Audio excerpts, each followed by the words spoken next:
Kalau PLN itu kan dia alat-alatnya tuh anti listrik tuh. Gimana tuh? Kan setiap petugas PLN itu alatnya itu ada kata kena setelah yang dipegangnya tuh nggak kena apa? Isolator ya. Nah ya benar. Terima kasih. Isolatornya itu seperti tam itu ada pengamanannya atau pengamanannya. Sarung tangannya pun khusus supaya jangan kena strong dari pekerjaan yang dikerjakan. Isolatornya itu sampai anonya di lakbannya ada khusus. Itu. Kalau kita orang kampung ini paham kantongan plastik resik itu taruhnya. Padahal sebenarnya ada lakban khusus untuk pengamanan satu kabel yang itu pecah gitu. Nah itu sama Pak RW. Orang memasang pemanas di kamar mandi, sekalinya salah pasang, mandi meninggal. Kenapa? Kesetrum. Airnya itu kena aliran listrik, kesetrum. Hati-hati itu menyentuh iwak aswar kesetrum. Tapi dilarang kan oleh malaikat. Karena aneh-aneh aja kadang-kadang dari tukang tinggi, dari tiang listrik, nyetok ikan, makanya mati ikannya kecampur tangannya. Biasanya yang meninggal dunia. Nah ini masalah ini makhluk berbeda.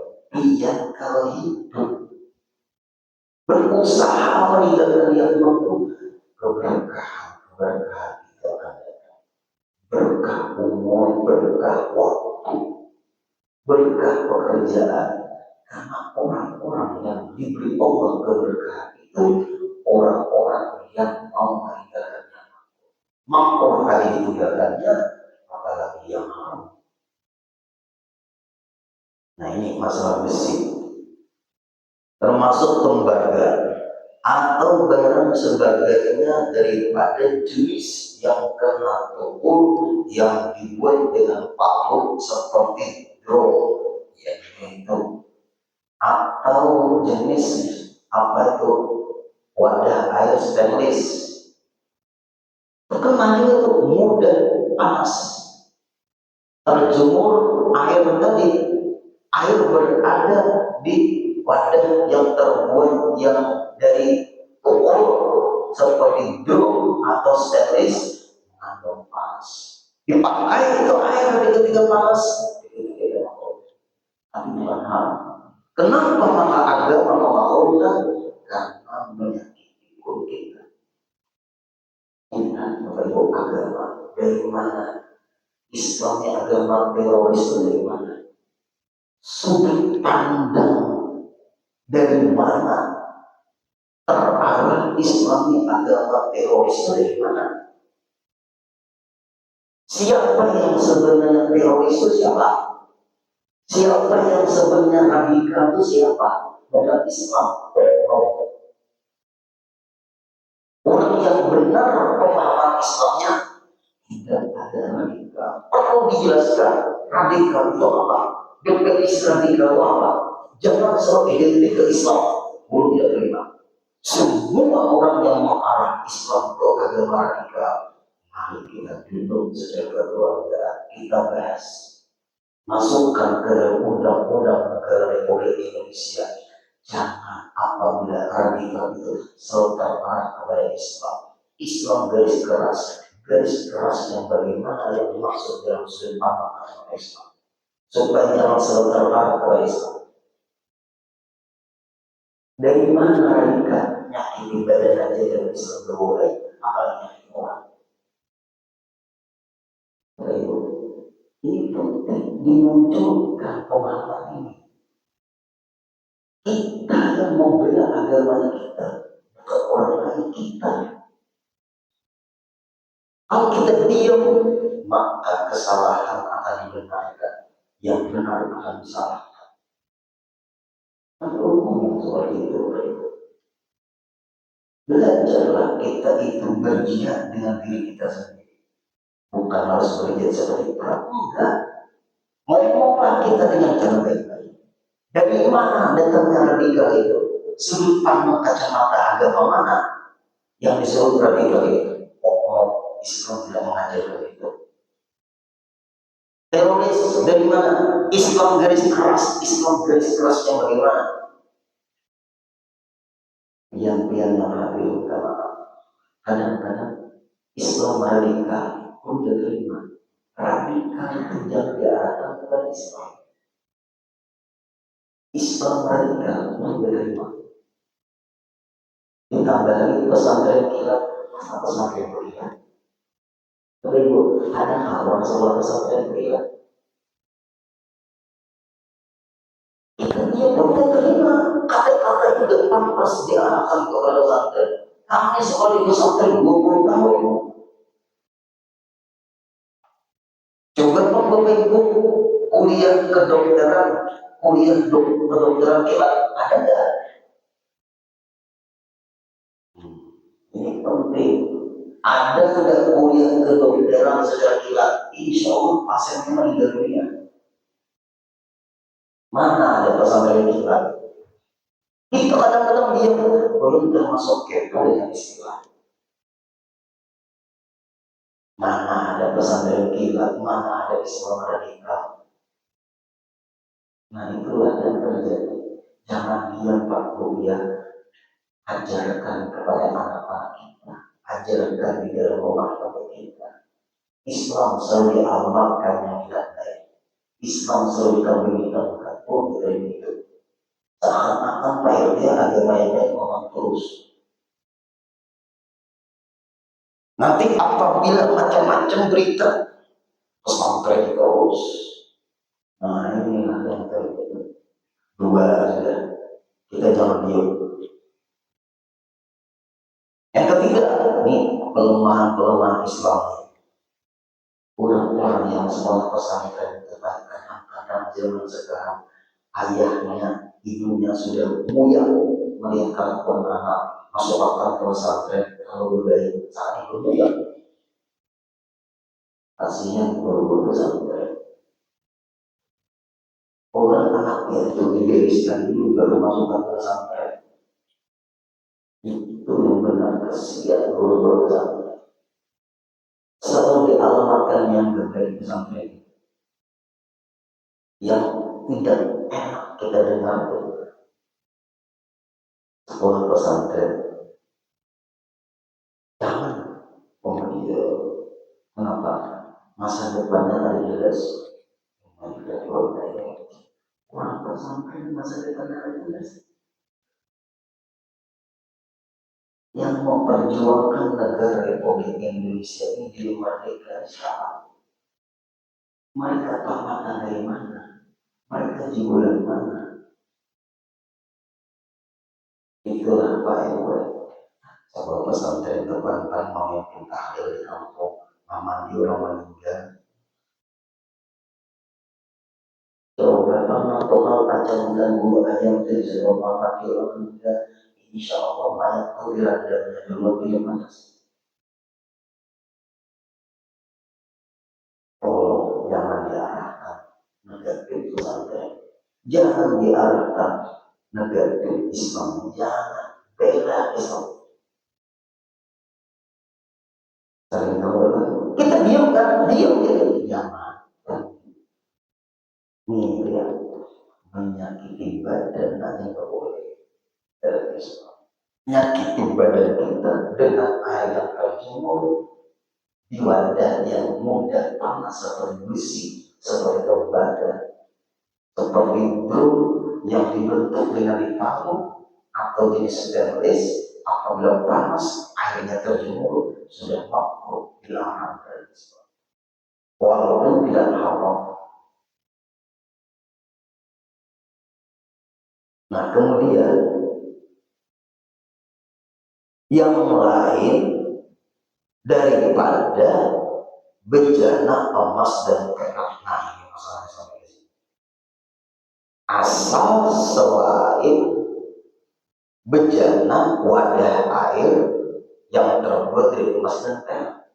Berarti kalau wadah air itu terbuat dari emas dan perak, walaupun terjemur airnya tidak mampu.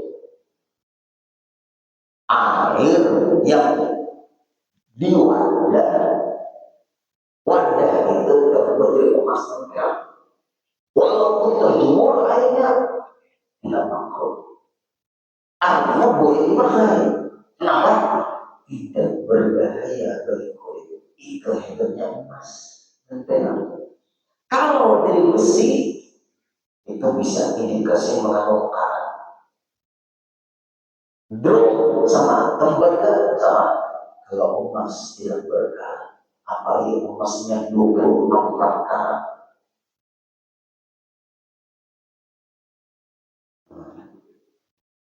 Tapi hukum yang lain haram membuat wadah air dari emas, haram membuat cangkir dari emas, haram membuat colok mata wadahnya dari emas. Ada yang di rumah tuh emas tuh kuningan buat emas. Itu tidak kita pilih yang lain. Ini kita mau bahas air. Kebetulan wadah kalau terbuat dari emas, air yang digunakan itu bukan. Tetapi wadahnya itu dibentuk menjadi wadah air.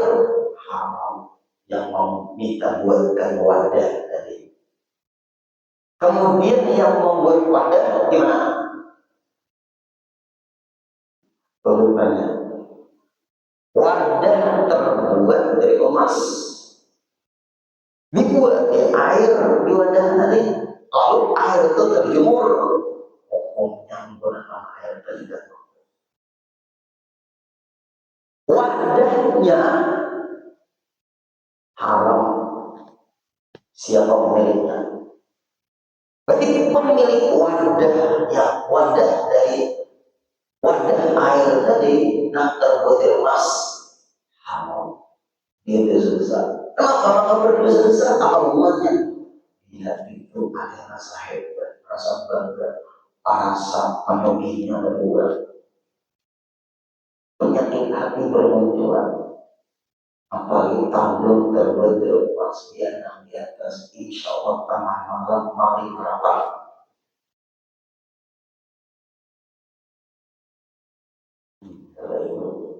Menjaga hati berat. Karena ada kebanggaan aku kaya raya di situ, jadi tidak boleh beragama. Arahnya ke maksiat batin gitu. Cincin terbuat dari emas, biar beberapa persen haram.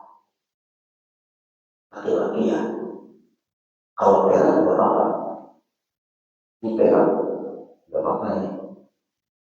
Ada emasnya sedikit haram. Sedikit itu. Adakah haram sedikit? Adakah haram sedikit? Tidak ada. Gigi palsu panggul terbuat dari emas haram. Kecuali, nah belum ngomong. Kalau gosinya itu infeksi, kalau gigi palsu yang bukan emas, maka terbuatlah gigi palsunya itu dari emas. Sebab kalau tidak dari emas, infeksi gosinya itu, maka barulah haram jadi boleh. Kira-kira kayak orang kayak itu begini palsu emas, tahu semua.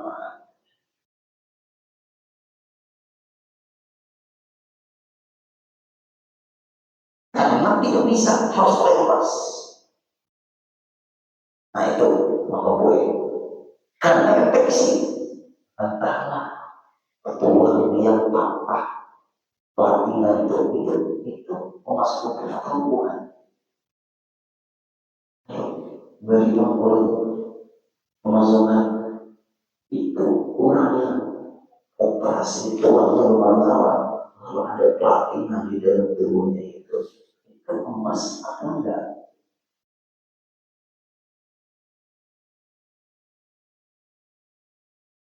Pelatihan emas.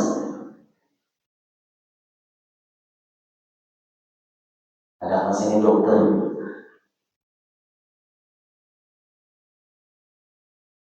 Kalau gigi palsu terbuat emasnya emas putih itu kan emas juga. Emas itu terikat dengan warna, kuningkah warnanya, putihkah, yang penting emas. Kalau laki-laki memakai, kecuali darurat seperti gigi palsu emas atau platina misalnya itu terbuat dari emas putih, itu darurat. Tapi ada tapinya. Apabila dia meninggal dunia harus dilepas, karena itu masuk harta warisan.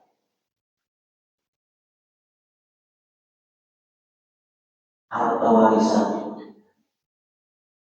harus dibongkar kuburnya, wajib.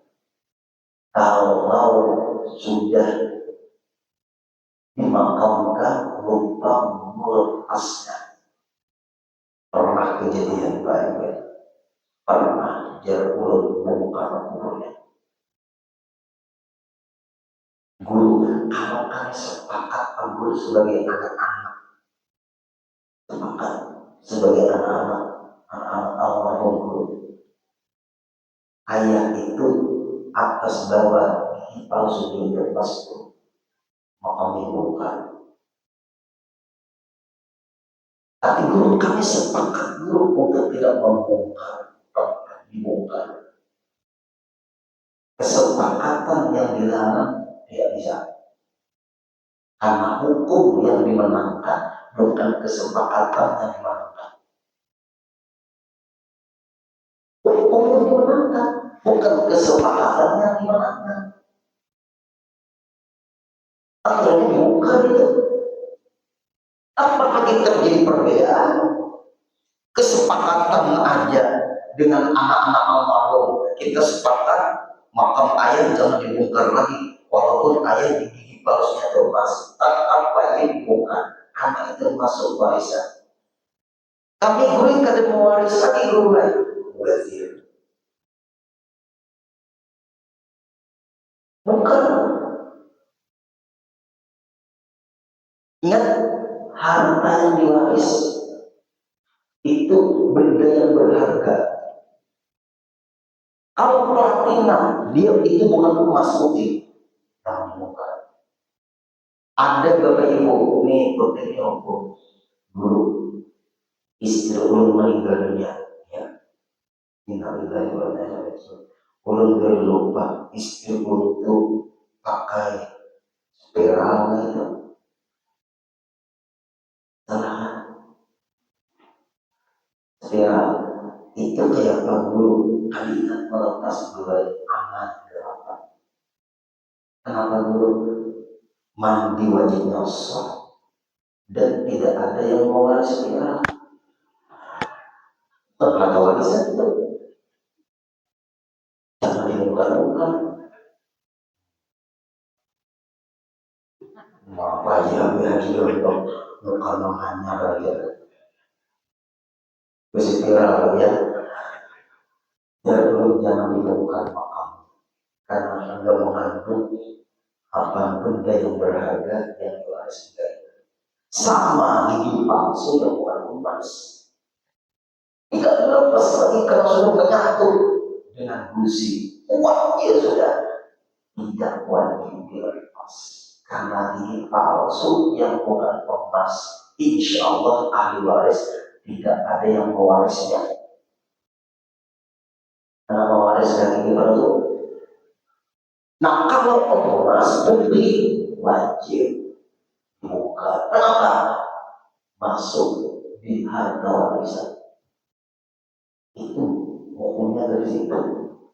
Itu ya. Apalagi anak almarhum itu baik tidak mendarat. Yang laki-laki 2 orang, yang perempuan 3 orang. Atau yang laki-laki kan ayah punya biomas. Itu perlu dibongkar. Kata anak-anak yang perempuan dan juga sebagai jangan kasihan aja orang apanya harta ayah yang ditinggalkan ayah kepada kita semua. Ngapain kita mengincar-incar di palsu emas beliau itu? Biarkan aja. Ayo bang, kita ketemu dengan Burudin ke rumahnya mereka ayah 5. Di mana makamnya? Dimakamkan. Ditemukan dulu. Bukan mata orang, bukan meja baru, bukan anggota masjid taklim, masjid Nurul Iman, bukan. Sudah berapa hari meninggal ayah? Sampai sudah setengah bulan dulu. Guru-guru enak bingung, ya. Kami yang terjadi guru enak cekcok sesama bersaudara, beda pendapat tentang ini palsu ayah itu masuk ke atas bawah itu sampai ke dalamnya beruntung masuk semua. Di atasnya emas guru, di bawahnya emas. Hanya ayat itu pakai palsu, tapi emas. Pertanyaan kami guru, apakah wajib ditemukan guru makamnya itu untuk mengambil diri palsunya atau tidak guru? Karena kata kami dulu tiga ini, bilang kami ini sebagai adik berdua ini tidak dapat. Jadi wajib dibuka. Jadi yang perempuan. Kenapa guru? Karena itu termasuk warisan. Tapi guru kami sepakat untuk tidak membongkar. Kalau sepakat tidak membongkar, tetap dibongkar hukum warisan yang dimunculkan. Bukan kesepakatan sampean yang dimenangkan. Harus dibongkar. Jadi wajib dibongkar. Gimana guru? Cari penggantian makam. Itu gimana dulu dibuka? Lepaskan mayat itu kan miring ke kiblat. Ambil giginya aja selesai. Tapi dulu kalau setengah bulan kira-kira bosok kan dulu sudah. Terus saya memikirkan itu yang bos sekali ini. Upah yang ambilnya itu setelah kita tutup kembali. Kalau keadaan jasad almarhum ayah guru berubah di mana dulu? Allah hanya Allah yang tahu. Kita fokus kepada harta warisan ada di situ. Maka dibongkarlah makam itu baik. Untuk putuskan bongkar. Sahamnya nomor 2 nomor ini sujud syukur alhamdulillah. Nah kata Allah dia sama ini. Ambisi juga sama dengan harta. Lalu dibongkarlah makam itu. Ambil ininya, besok tetap kembali. Ternyata mayatnya bagus. Ayahnya orang penuntut ilmu juga. Kenapa maka sejarahnya jadi paling tinggi palsu emas? Infeksi guru beliau itu kalau terpakai emas. Dalam Islam yang haram bisa diboleh, tapi pakai kasusnya seperti ini. Nah kalau laki-laki pakai cincin terbuat dari emas, daruratnya apa? Efeksinya apa? Makanya banyak kadang-kadang orang pernikahan itu, nah perempuannya yang kuning, perempuannya itu emas, laki-lakinya non, itu dan untuk emaskan emas berbekas emas. Kadang-kadang Bapak Ibu sudah diambil dan dipakai, sudah dipakai. Ternyata laki-lakinya ini waktu pernikahan dia memakai cincinnya terbuat dari emas. Itu bisa lepas dulu. Nah, dipakai hotel. Pakai hotel ini, pakai hotel ini kan pernikahan para ibunya Bapak Dr. Haji Muhammad Ghazali. Mungkin pun kenal Muhammad Ghazali datang. Sekarang ngerogi itu lagi untuk jadi saksi. Ternyata saksi kedua kita ini pakai kalung. Laki-lakinya saksi, ingat saksi pakai kalung. Kalung itu pakaian perempuan. Tapi kalung itu kalau kesehatan. Kemudian pakai gelang. Laki-laki itu ada gelang, bukan jentangan. Jenis gelang. Nah, gelang. Laki-laki. Lalu ngomong juga sebagai saksi. Maaf Pak, sebelum pernikahan dimulai, kami sudah duduk di kursi. Ketika mempelai laki-lakinya sudah siap, mempelai perempuannya dari kamar berdandan macam-macam acara-acaranya. Kemudian di sini saksi, di sini orang bilang, Pak, maaf, kalau ya lepas. Kenapa Bapak lepas? Nah, marah udah. Bapak sekarang menyaksikan pernikahan. Jangan ada di batang tubuh kita yang menyerupai pakaian perempuan. Apakah yang jadi ikut-ikut dari pernikahan? Penyaksian Bapak tidak disahkan oleh agama karena Bapak memakai pakaian identik dengan perempuan. Apa laki-laki itu pakai kalung? Laki-laki pakai kalung? Yang pakai kalung itu siapa? Perempuan. Udin juga pakai kalung.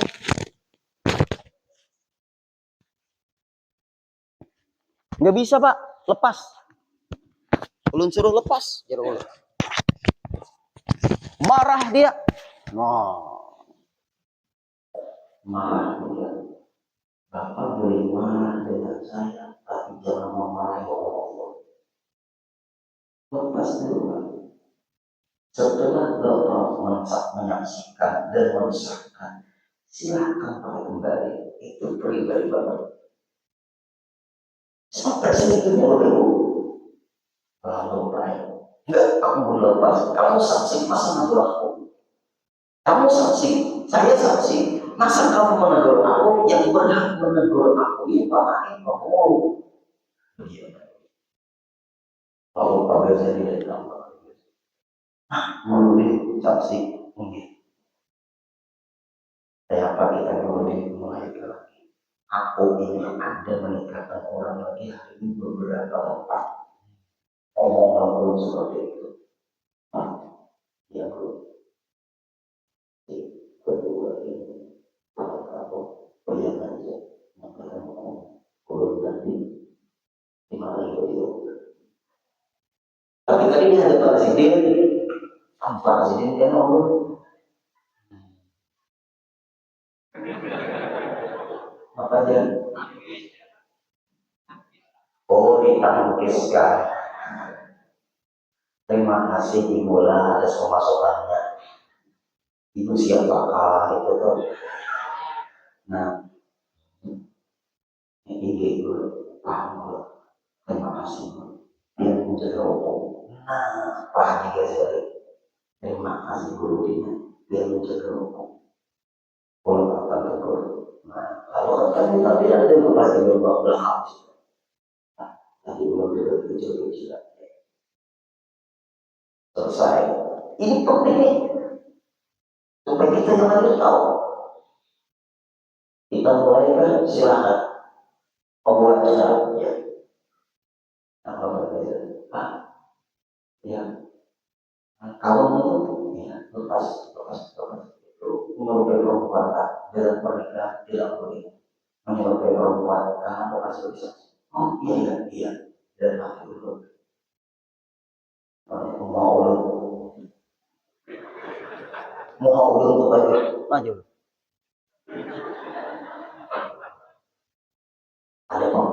memuluskan, ya. Tapi mimik muka pun kadang kali mustahil. Alhamdulillah. Satu lagi, ini masalah emas. Ini waktu sudah pas.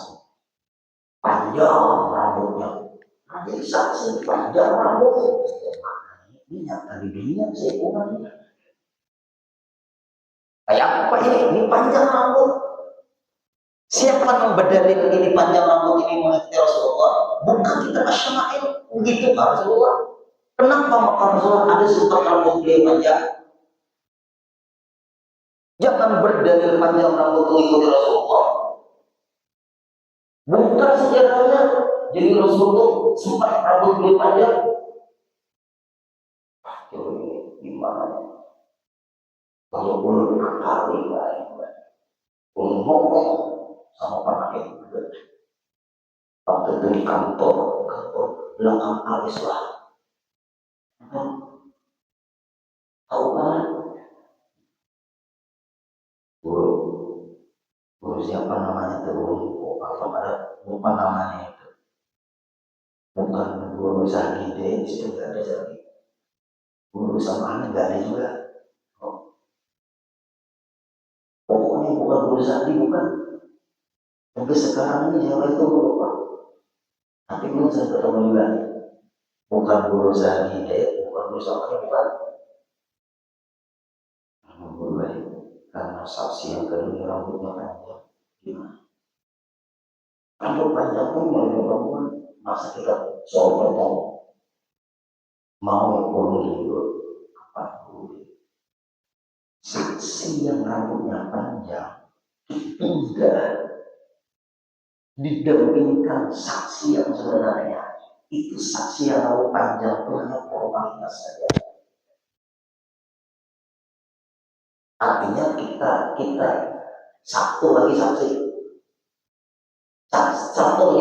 tapi yang menandatangani dia untuk minta dilapis saksi itu bisa kan tidak mempermalukan masalahnya sah tidaknya pernikahan.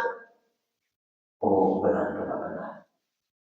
Siapa yang dulu tentu ini ada teman terjadi saksi lah. Sudah cukup dulu untuk saksinya itu rambut panjang.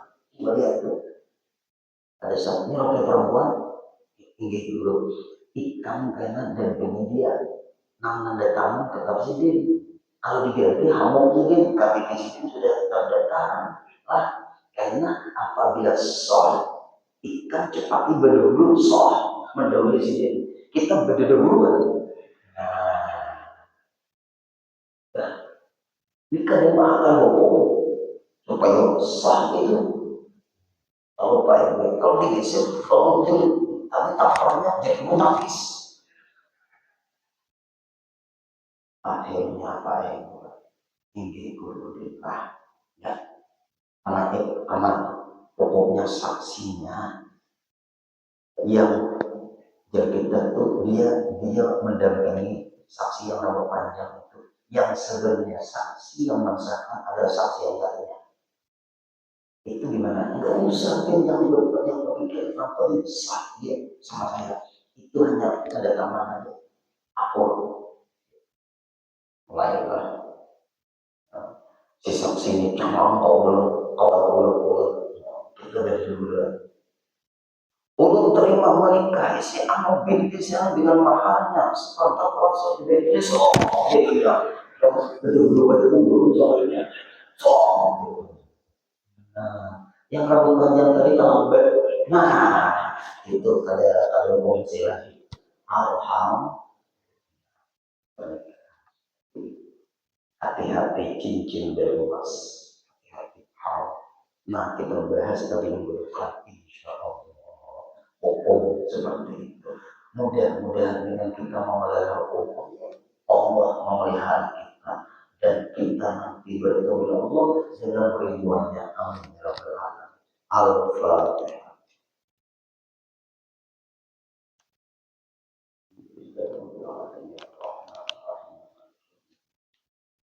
Iyyaka na'budu wa iyyaka nasta'in ihdinas siratal mustaqim.